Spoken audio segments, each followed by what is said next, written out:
Yeah, I know. I'm exhausted, okay? Okay, it's 9:22 p.m. I'm writing a letter to Scotty because I've been writing a book of little letters since before she was born. Adding more exciting updates to my baby clothes shopping obsession. Okay? Can I just say, isn't it funny how people say like, oh my gosh, I slept like a baby last night? So you slept like not that well. I'm dating this person. The other person, wow, beautiful. The other person, beautiful as well. This person, my favorite. And this person who is the daughter of a model. This person again. And this other person.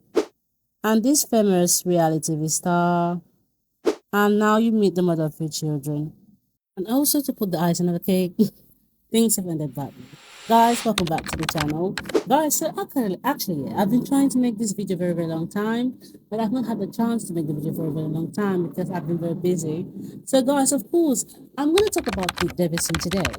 Actually, there's just something about this guy. I don't know why people find him attractive, and he's dated like one of the most gorgeous people or the group of women or a line of women in Hollywood. Like, how can someone like Pete Davidson actually end up with one of the people, like some of the women who are considered like the most attractive in Hollywood? I really do not know if it's a contract they've got to sign to make themselves popular, whatever. But he just always ends up dating very beautiful women. Very, very beautiful women.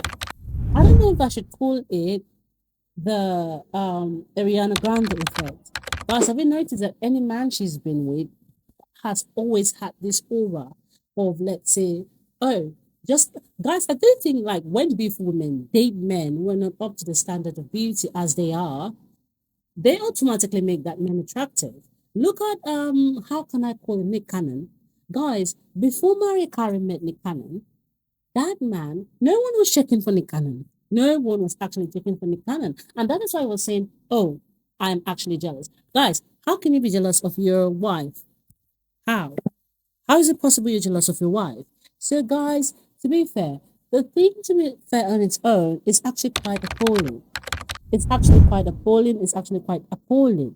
As you can see, like, guys, in these pictures, yeah, yeah, and yeah, they look absolutely in love. Like, they look as if, like, if you're about to actually make, like, actually come in between them, you're a homewrecker. But it's quite insane to actually leave your girlfriend to actually foot the bill after 5 months of giving birth to your first child. And guys, please do not say it's your fault for choosing him.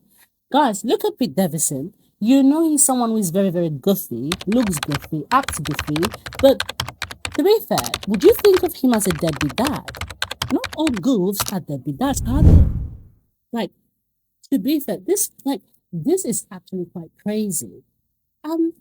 Well, there are things I don't have to say here because actually I don't want something to happen, so I'm not gonna say them. But going back to the, let's say, to the bacon of conversation, it's quite crazy to me with the finances he has, because here she's come online to say, oh, he's not actually taking care of me.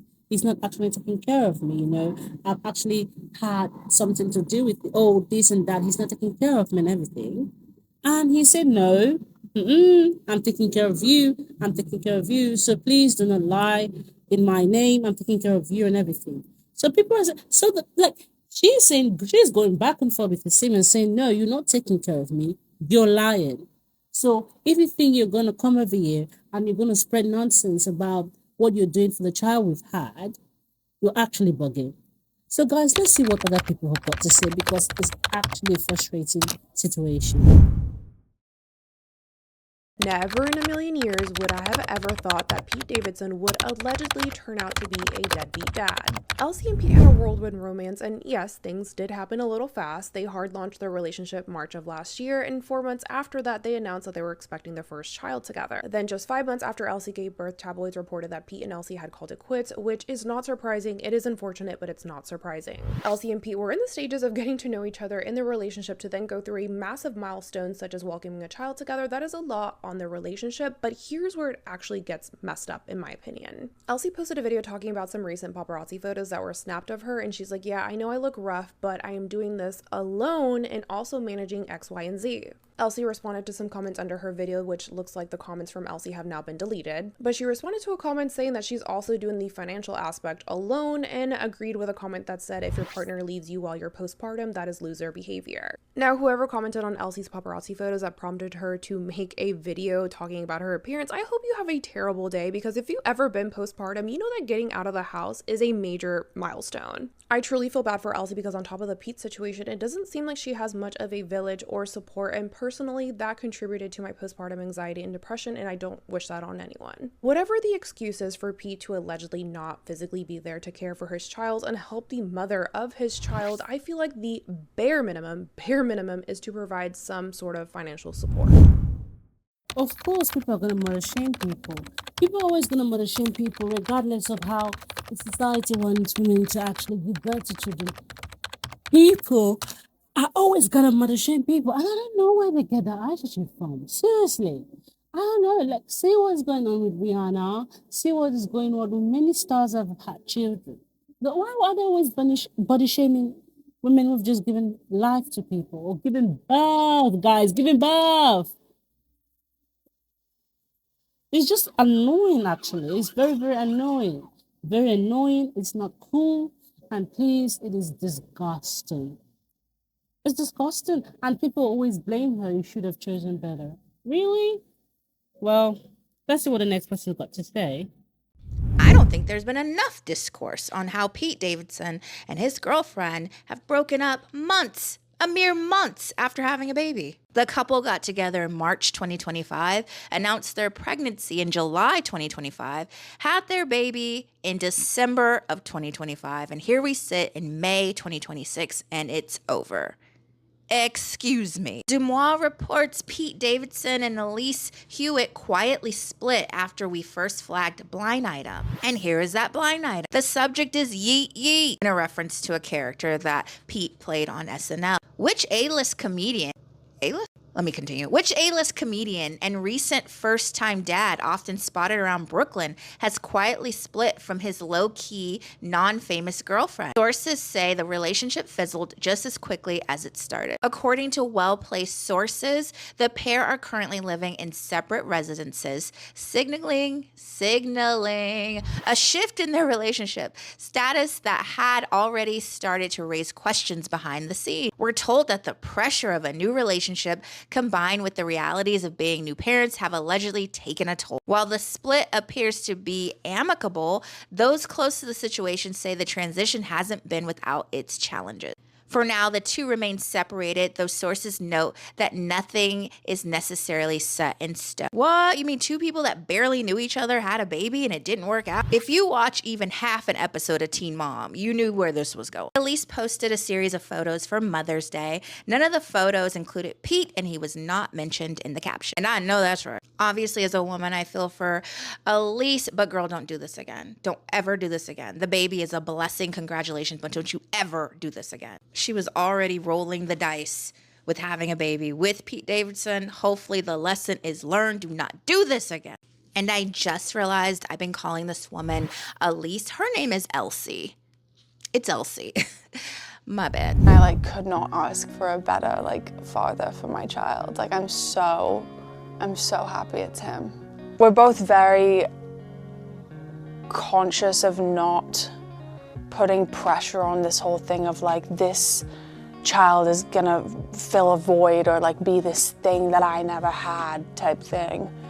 But I do think that there is this really healing aspect of knowing that we're going to be able to give a child the lives that we didn't have, and the support and the love and the family vibe that we don't feel like we had. And so I think it is important to strike that balance of, like I say, not adding that pressure.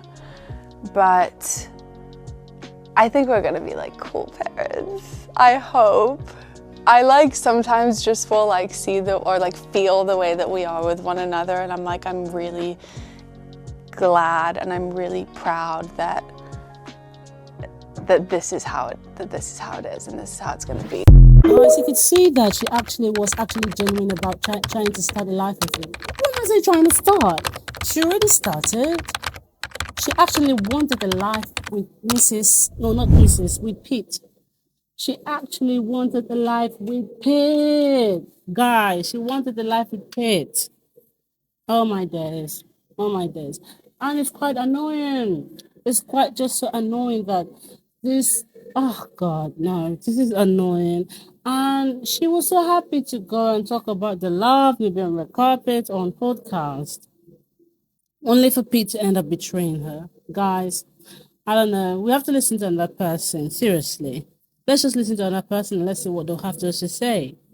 I heard about the Pete Davidson Elsie Hewitt breakup and decided to take a closer look. Based on my research, they pretty much serve as a cautionary tale about misaligned values. In general, he seems like a pretty easygoing, fun-loving guy who has struggled with addiction. Because of this, there is a high likelihood that he struggles with his self-control and mental health.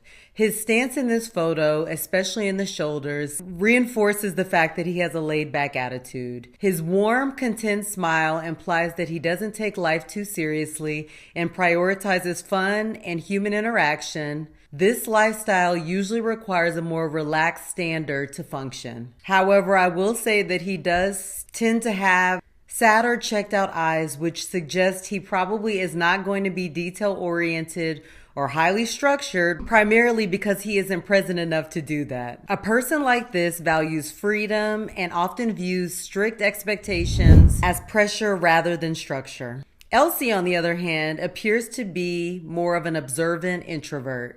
Her refined aesthetic indicates that she is structured, detail-oriented, and holds high standards. This perfectionism makes her prone to irritation and tension. Since she is more feminine and reserved, she would likely be best complemented by an authoritative man with equally high standards and discipline. Knowing that he can handle things competently would allow her to relax better. Because their standards don't align, Pete's best effort probably still falls short of her expectations, leaving her dissatisfied and him frustrated. I could easily see him over time adopting the attitude of why even bother, understanding that it will never be enough, while she stays on edge, feeling she is in incompetent hands. In many of their photos, she looks tight and tense, like she's subtly pulling away, compared to the softness and excitement she showed when she was with her ex, Benny Blanco. This photo here seems to illustrate their dynamic perfectly. She holds the baby with a mix of protectiveness and fatigue, while he just looks happy, as if he just popped in from a party. He looks more like a visitor than a partner. He has his arm around her waist, whereas she appears to be subtly pulling away, clutching the baby as if it's solely hers. This gives me the impression that he is trying to connect and she isn't interested in reciprocating. I don't know if I totally agree with the person that's just spoken, because one thing we're not going to do in 2026 is also we're going to try and acknowledge men's mental health, but we're not going to not hold them accountable. Yeah, we're going to have to hold them accountable, because if we start leaving men to actually do what they want, of course, over the course of years, men have developed something called weaponized incompetence. Meaning, like, guys, I know we as women, when we say, oh, when you give birth to a child, you prepare to take care of that child alone. Guys, that's trauma. That's trauma, because it's not only, except you actually opt up actually using a sperm donor. But if that father of the child was an active participant in actually giving birth to that child and the formation of that child, or that child growing in the mother's womb, guys, it is not right for only women to look after children. I'm not saying that women should not escape domestic violence, but what I'm trying to say is society has made women not even society, men themselves have made women actually lost faith in them, in such a way that they've said, oh, I'm not going to do this. I'm okay doing it alone. Guys, it's not the woman's fault. It's a man's fault. It's a patriarchy's fault. I don't even know who to blame at this point, but I would know I'm blaming on the men. and also patriarchy. So, guys, we're going to listen to a couple of others, and I'm going to give my final thoughts. Okay, here's a breakdown of everything going on with Pete Davidson baby daddy drama. So Pete and Elsie were together in 2025. They started dating in March of 2025, announced that they were pregnant in the summer of 2025, and had their daughter Scotty in December of 2025. Now, May of 2026, it was announced that Elsie and Pete were no longer together. The same day that that news drops, Elsie was paparazzi pictured out on a stroll with their daughter. There were lots of comments about how she was looking out and about, and so Elsie posted a TikTok and was like, sorry, there's a lot going on. I have my daughter to take care of. I have to work. I have to provide for her, and I'm doing this all on my own. She was also responding to the comments about the situation, saying that Pete had left her and that she was financially handling the situation all on her own. But then Pete's agent released a statement and was like, no, Pete's involved in taking care of everything financially for Scotty and Elsie, making himself available or something like that. Everyone's just like, what, dude? Like, Oh my God, guys, thank you for sticking so far to the end. I appreciate you if you're watching. So, guys, if you stuck to the end, thank you once again. So, guys, yeah, this is my closing statement. Seriously, like, so I don't want to be very mean, but there are some type of people who having a baby with, it's kind of putting yourself inside a situation where it will literally mean one thing. One thing I'm not going to mention here, but just imagine the worst situation ever. It's actually of poor choice. Not well, I'm not say poor choice because that's victim blaming. I'm sorry, but that's of poor taste on how people are treated actually when women get pregnant and how their baby fathers have to deal with the situation. Seriously, is this gonna change? It's not gonna change. Unfortunately, we're gonna see the situation happen over and over again because some people are gonna blame the woman and say, "Oh, she should have chosen better." What about the man should have done better? How about that for a change? So, guys, once again, thank you so much for sticking with me. I appreciate it. Bye-bye.